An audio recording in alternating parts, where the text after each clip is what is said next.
Jambo saba katika sehemu ya uchambuzi wa kitabu ambacho kinaitwa Nguvu ya Kushinda Roho ya Nyoka.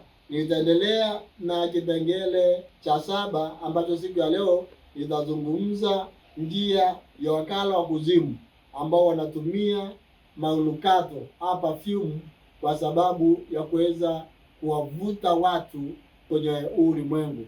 Kuna manukato au perfume nyingi za kishetani, lakini hapa tutazama baadhi ya perfume ambazo moja kwa moja zimehusishwa na shetani. Kuna perfume moja inaitwa Devil Unisex perfume, ambayo ni perfume ambayo utengenezaji wake wameweka wazi kuwa kazi yake kubwa ni kuwanasa watu kwenye mahusiano.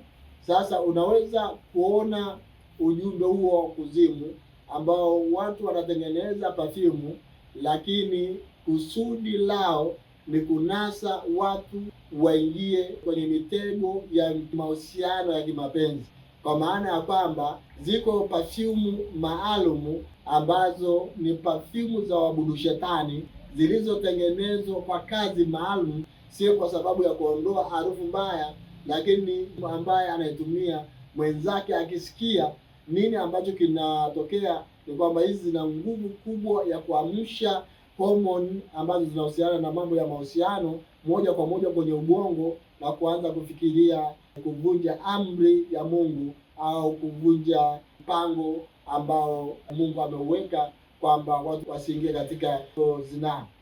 Sasa wanasema hii perfume ya Devil huwa inafungua ujasiri kupitia manukato ya Ibilisi, ambayo katika inampa mtu nguvu ya ujasiri wa ajabu ambayo inafanya kazi ndani yake ya kutaka kuanza kuingia kwenye eneo lingine la mahusiano, hata kama yule mwanamke ambaye umemuona umfahamu, lakini punde tu atakapokuwa na ile perfume, basi mtu huyu atakuwa na mvuto wa kutaka kuingia. Sasa hii ni roho ya nyoka, ni roho za kuzimu, na hizi perfume zinakuwa zimetengenezwa maalum na aina fulani ya kemikali ambazo zinaamsha hisia au zinaamsha homoni fulani kwenye ubongo wa binadamu anapoisikia tu, ili aweze kuingia kwenye mfumo mbaya. Kumbuka binadamu anatembea kwenye hisia tano, ambayo ikiwa ni pamoja na kuona, kunusa, kugusa na nyinginezo,